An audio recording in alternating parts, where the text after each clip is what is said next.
conversation will be held in French, so if you need translation, just pick up the headphone. Et maintenant, c'est...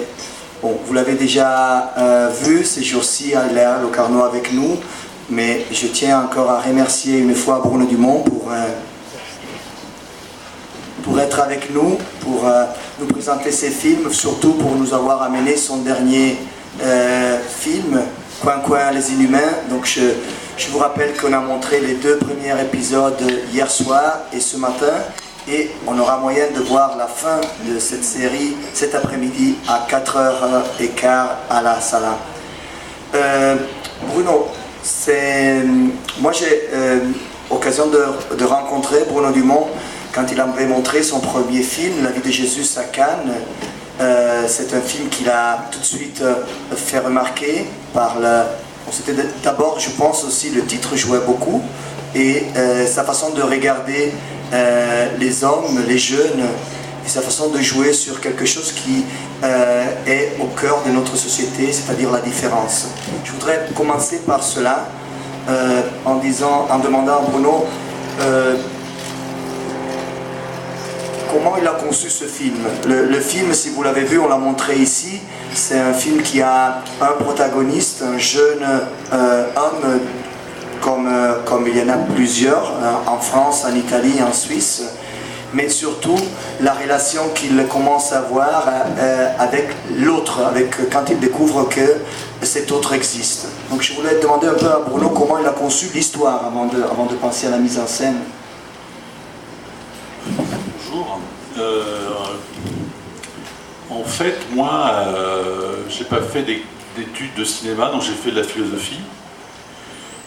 Et j'étais toujours très, très préoccupé, disons, par la question religieuse. Et en regardant l'histoire de l'art, même du cinéma, je voyais comment l'histoire de la religion était importante et comment l'art a énormément représenté notamment le christianisme. D'une façon un peu naïve, je me suis dit comment je peux faire moi la vie de Jésus. Voilà, c'est un peu bête, mais... Et donc j'avais mis ce titre tout de suite, La vie de Jésus. Et dès que j'ai commencé à écrire, Joseph, Marie, tout ça, et j'ai trouvé que ça n'avait aucun intérêt. Et ce qui est très curieux, c'est que partant de cette idée-là, j'ai fini par écrire ce film. Donc c'est vraiment l'idée d'écrire la vie de Jésus, mais je pense que je cherchais plus le sens de la vie de Jésus. C'est-à-dire, qu'est-ce que ça veut dire que ce christianisme pour un homme? Et donc j'ai filmé un homme, un tout petit homme, et j'ai mis ce titre-là, et finalement le titre il est rentré en rayonnement par rapport à cette histoire, qui est plutôt une histoire sur le mal, mais philosophiquement, j'étais en train de me dire que le bien n'était qu'une diminution du mal. Que c'est en travaillant le mal que j'allais travailler le bien. Et finalement, si le film est assez sombre, assez violent, il y a une petite lumière qui s'allume à la toute fin. C'est tout petit, mais c'est ça la naissance en fait. L'homme naît à ce que va dire Carpentier aujourd'hui, c'est-à-dire qu'il va sortir de la bête. Et je crois beaucoup à ça, je pense que l'humanité doit sortir de son animalité, qui n'a aucun progrès. Je pense la même chose du cinéma, je pense que le cinéma ne progresse absolument pas. Il suffit de regarder les films extraordinaires du passé pour se le dire, et qu'il faut recommencer toujours. C'est-à-dire qu'il faut toujours recommencer, dès qu'un homme naît, c'est une bête.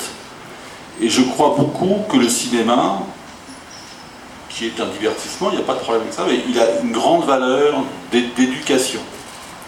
Et que regarder Freddy, c'est le héros de la vie de Jésus, ça construit le spectateur. C'est-à-dire que ça lui fait du bien de voir le mal.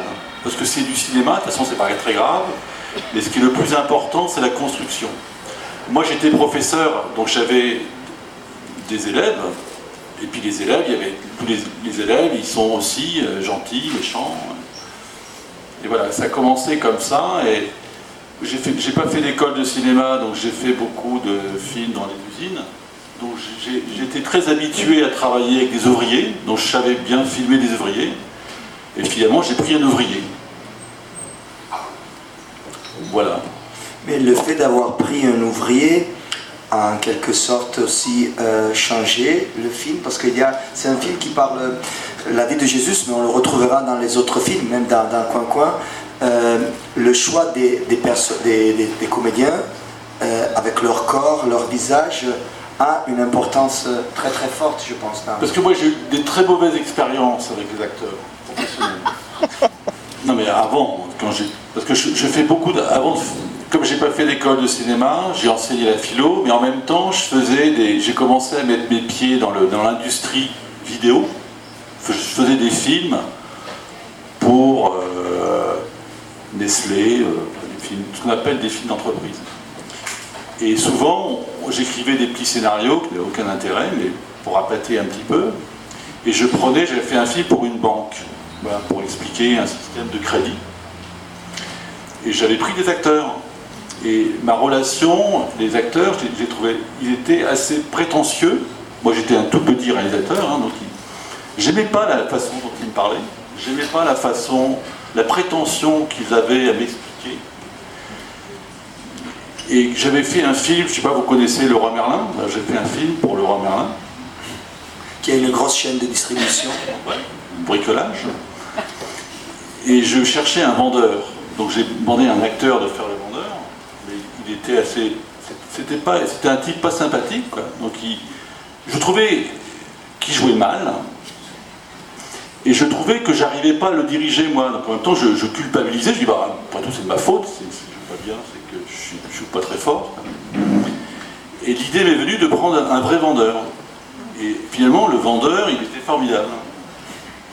Après, dans les usines, j'ai fait pareil. On m'a dit, bah, prends un acteur pour jouer l'ouvrier. Je dis, ben non, j'ai pas envie, je vais prendre l'ouvrier. Alors, l'ouvrier, il était assez réticent, c'est-à-dire il était très timide, il n'aimait pas la caméra, il y avait tout un tour à faire, mais ça me plaisait en fait de lui parler. Donc, la relation était complètement différente. C'était à moi d'aller vers lui, c'était à moi de lui parler, et j'ai adoré ça. Et lui, il est ouvrier, donc il me montrait en même temps ce qu'est un ouvrier. J'en sais rien, parce que c'est qu'un ouvrier. Donc j'ai bien aimé cet échange, et finalement je suis vite devenu un espèce de sculpteur. Je sculpte dans l'ouvrier le personnage, parce qu'en même temps, le documentaire ne m'intéresse pas, donc il faut... Un ouvrier de fiction part quand même du vrai ouvrier.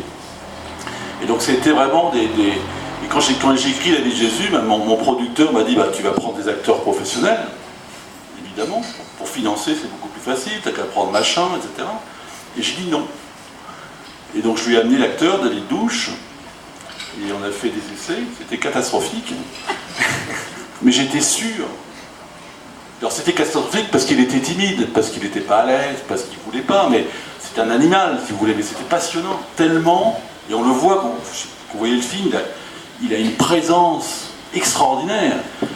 Parce que pour faire du cinéma, il faut que vous ayez devant vous de la puissance, que ce soit un paysage, que ce soit un personnage. Si l'être n'est pas puissant, que voulez-vous que je fasse? Donc voilà, et j'ai appris à leur parler. Donc David Douche, par exemple, le cinéma, ça ne l'intéressait pas du tout. Il venait jamais le matin, il n'était jamais là, il partait tout le temps. C'était très très compliqué le tournage, parce qu'il n'était pas tellement motivé. Ce qui l'intéressait, c'était l'argent. Pourquoi pas? Donc il n'avait pas du tout envie d'être acteur. Et moi, vous voyez, un acteur qui n'a pas envie de jouer le personnage, c'est très intéressant. Plutôt que de dire tu veux ceci, tu veux cela, tu veux que je te le fasse comme ça. Je dis non, je sais pas. Et c'est vraiment une invention, comme une découverte que j'ai faite. Et après j'ai enchaîné beaucoup de films avec des non professionnels. Mais voilà.